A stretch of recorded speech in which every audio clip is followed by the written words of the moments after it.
Oi pessoal, vamos passar para o nosso último vídeo. Eu vou compactar as duas últimas temáticas, que é sobre como a gente administra a cadeia de suprimentos e o fechamento desse ciclo.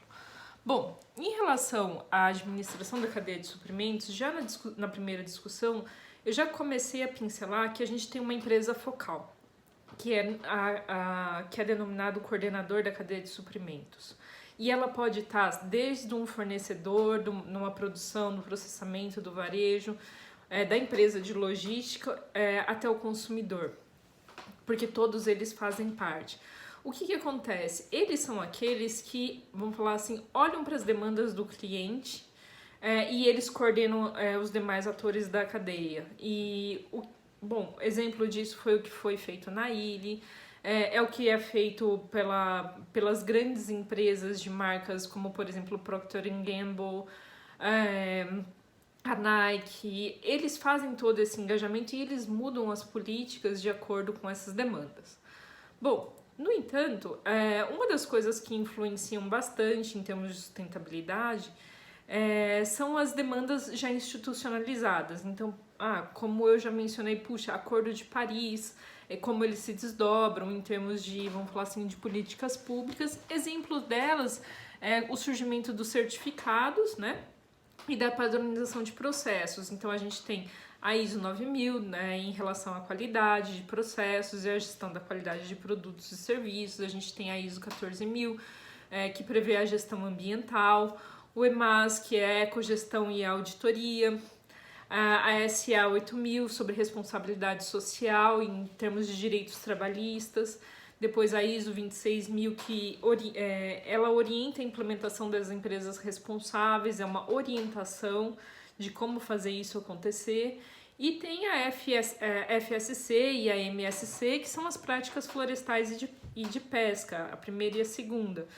Elas são extremamente importantes porque elas pegam esses debates em ambientes de stakeholders globais, trazem, vamos falar assim, para as instituições nacionais e formam esses manuais para que as corporações, as pequenas e médias empresas e os consumidores, no final das contas, eles entendam e sigam manuais, códigos de conduta para que as suas operações não fiquem informais. Então, eu faço um processo de responsabilidade social, a minha empresa ela é socialmente responsável, ela está dentro do tripé, mas ela está de acordo com as práticas que as demais empresas também fazem e que são não só valorizadas pelas instituições, mas estão dentro das normas que as instituições criaram. Isso é bastante importante porque é uma forma de comunicação desse, vamos falar assim, de fluxo de cadeia de produção com as instituições de um país e para apresentação de como que isso é feito em termos globais.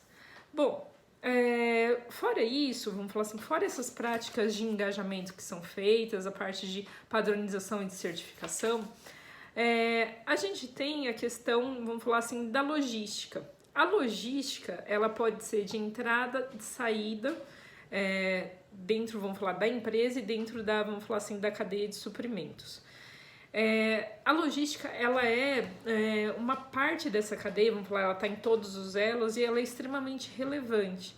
Por quê? Porque ali nós temos muitos key points em relação à parte social e à parte ambiental e ela basicamente, ela é muito custosa.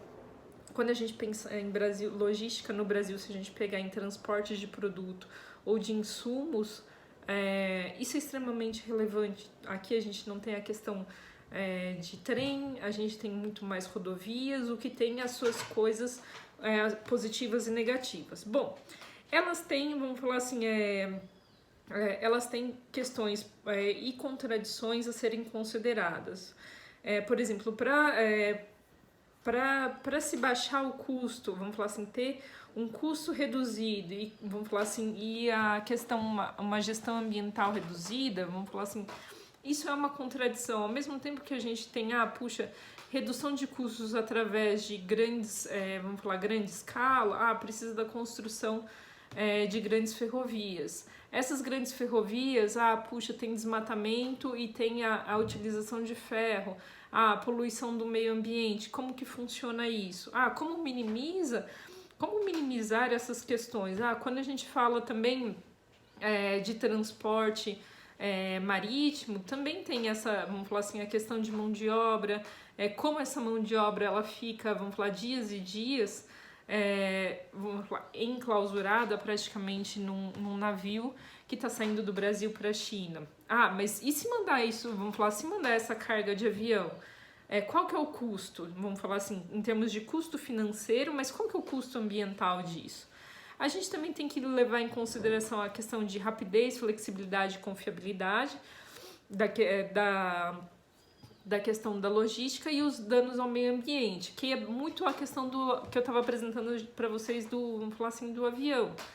A gente tem mais rapidez, uma flexibilidade maior e uma confiabilidade em termos de tempo de serviço. No entanto, puxa, para sair vamos falar assim, essas cargas, a gente tem um volume muito menor, a gente tem um gasto com combustíveis fósseis e como que isso vai gerar emissões e, consequentemente, a gente tem as mudanças climáticas aí em volta. E o sistema just-in-time, que a gente, na aula anterior, falou bastante dele, falou bastante de Lean Production, então a gente tem a questão de reduzir dentro da empresa os estoques, o que por um lado é bom e eficiente, mas por outro lado, quando a gente reduz o estoque, para reduzir estoque, a gente também tem a questão da circulação muito eficiente. E se circula, vamos falar assim, quer dizer que a gente tem, vamos falar assim, dentro de uma circulação eficiente, a gente tem menores cargas sendo circuladas em múltiplas vezes. E isso está gerando o quê? Está gerando emissões, está gerando mais carros na rua, está gerando mais pessoas trabalhando vamos falar assim, em horários talvez não muito amigáveis. O que isso dentro do direito trabalhista também pode ter uma implicação social bastante relevante.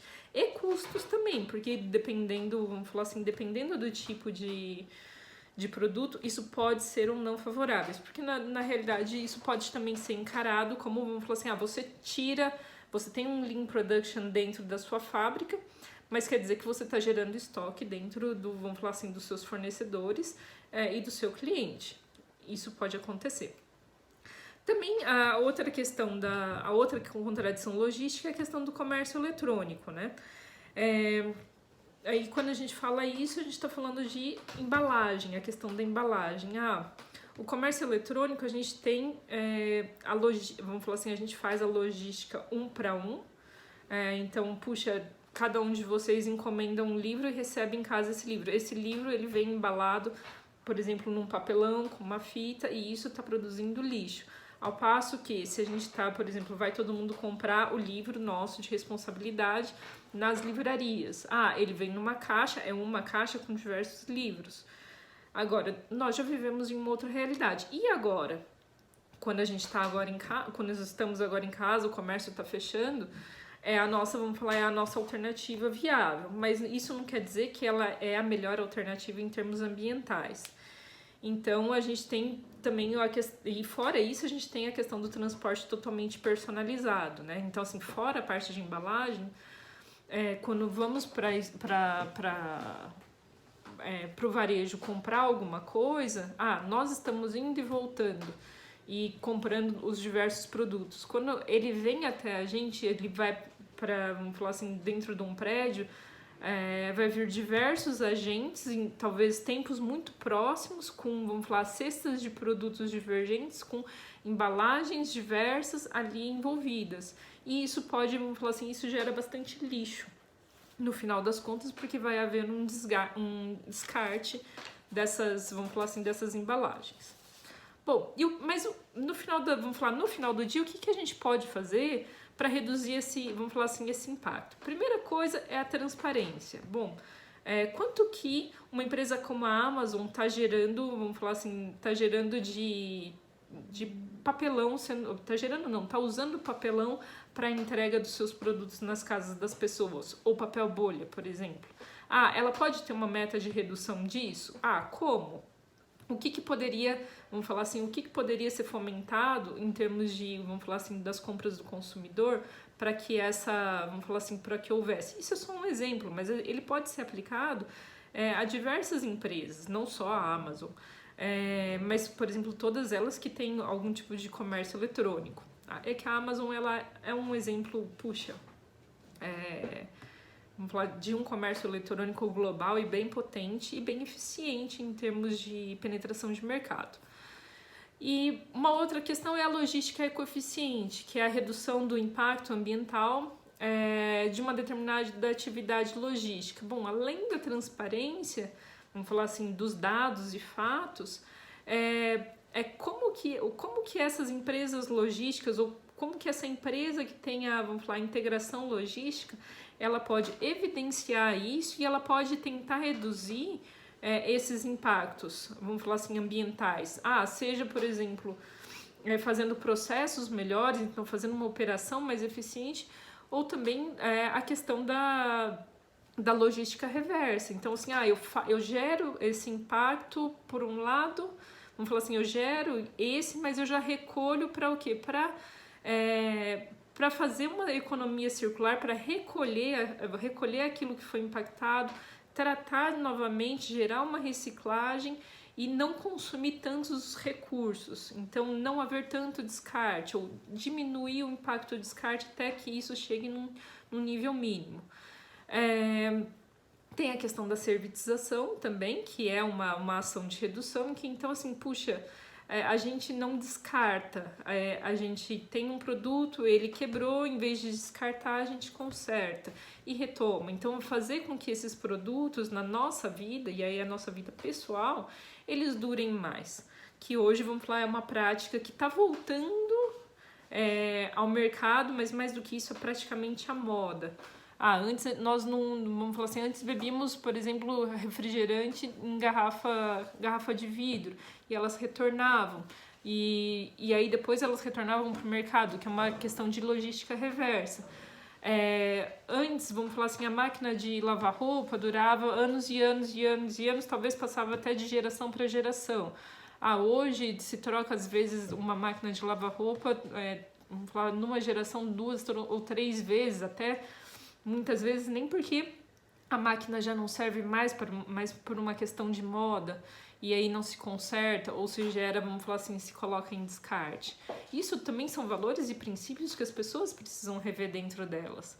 E vamos falar assim, a valorização, por exemplo, da produção e do consumo local. Porque quando a gente, vamos falar assim, valoriza e consome aquilo que está perto da gente, o deslocamento, vamos falar assim, ele é reduzido instantaneamente, e isso em termos de impacto ambiental e também de promoção, vamos falar assim, social, é muito relevante. Para finalizar, e o nosso último tópico é como que a gente fecha esse ciclo. Então, assim, é um pouco do que a gente falou sobre as estruturas circulares, então da ecologia industrial, que é o fluxo de materiais e da energia desses sistemas, e como que ele é feito, vamos falar assim, como que a gente faz isso se tornar mais relevante, visível, transparente. A economia circular, que aí agora a gente tem vamos falar assim, um problema com os cinemas, né, que não sabemos quando vamos poder ir aos cinemas e nem sei quando, vamos falar assim, esse documentário vai ser lançado. Eu tinha prometido para vocês até tentar levar o diretor para fazer uma palestra, mas vou, dentro dessa nossa possibilidade, tentar, vamos falar, disponibilizar um material para vocês eletrônico, que seria bem legal, que fala sobre a economia circular, que vamos falar assim, é o fluxo, o qual o subproduto de um processo é matéria-prima para o outro. Isso a gente vê presente em diversas cadeias de produção. Bom, dentro do agro tem infinitas, né? Mas não só dentro do agro, dentro da cadeia do jeans, dentro das cadeias plásticas também, que vamos falar assim, que tá se fazendo a questão da reciclagem e ela está se promovendo. Não necessariamente esses produtos eles custam mais barato ou não. Muitas vezes não, porque existe toda uma questão de processamento para eles se tornarem viáveis, ser viabilizado, mas também penso eu que é uma questão de tempo para que essas tecnologias de produção elas evoluam, até porque o consumidor está mudando a cabeça dele e começando a valorizar isso. Como, vamos falar assim, não só como, vamos falar assim, o produto a ser consumido, mas como premissa de vida. E as cadeias de ciclo fechado, que é a questão da recuperação para reuso. É muito da proposta que já foi feita, e eu, vamos falar assim, falei com vocês, que é o cantinho do reuso vamos falar assim, pra gente, tira da nossa posse aquilo que a gente não utiliza mais, mas não quer dizer que não serve para o outro, ou que não podemos pegar uma coisa que não serve para nós e transformar em alguma coisa que serve, seja para alguém ou para nós mesmos, e não deixar isso simplesmente num movimento de descarte. Também pode servir para uma questão de logística reversa envolvida. Então a gente tem a questão de revalorização, reintegração vamos falar assim, do produto no mercado, e os projetos do fim de vida útil. Então assim, é uma preocupação corrente, por exemplo, em aumentar a vida útil ou pegar e, vamos falar assim, pegar vamos falar assim, esses produtos que não servem mais teoricamente e fazer o descarte devido para que eles sejam desmontados e, vamos falar assim, refeitos novos produtos, mas com esse material, que antes eles eram considerados desperdício. Bom, para finalizar a nossa aula de hoje sobre cadeia de suprimentos, gravada, eu gostaria que vocês fizessem uma discussão circular. Então a gente está falando de economia circular, não, a gente vai fazer uma discussão circular sobre um tema que eu vou falar para vocês agora, e ela vai começar com um dos alunos que ele vai escrever um pouco e aí passa para o outro e vocês vão revendo entre vocês e depois colocar na nossa plataforma. Em relação às nossas outras entregas, eu vou deixar disponível os textos. Vocês vão fazer vamos falar assim, as entregas em conjunto dos artigos debatidos, como se vocês fossem apresentar, mas em papel escrito, né? Então, assim, o preparo que vocês fizeram, se vocês fizeram um PowerPoint, se vocês fizeram um roteiro, eu gostaria que vocês entregassem. E para entrega individual, a resenha, que vamos falar assim, a nossa premissa. Eu sei que alguns de vocês já fizeram como estava na ementa, mas eu gostaria que vocês pelo menos postassem vamos falar, no nosso sistema, porque são as regras do jogo e que, vamos falar assim, com essa nossa adaptação, ela é bastante importante. Bom, nossa questão vamos falar assim, para reflexão, como a nossa situação atual, então, essa situação que a gente está vivendo, que é totalmente diferente de tudo, acho que a gente viveu até agora, que é ficar em casa, sair o mínimo possível, se resguardar, tomar muito cuidado com as pessoas, vamos falar, mais velhas, ter todo um cuidado de higiene, e essa questão, vamos falar assim, que não é só brasileira, ela é mundial, do coronavírus. Como é que ela impacta na cadeia de suprimentos? Vocês podem dar exemplo? Como que uma cadeia de suprimentos responsável poderia ser redesenhado? Como que nessa situação poderia se criar, ou vamos falar assim, ou se propor uma cadeia de suprimentos mais responsável dentro dessa situação? Um abraço.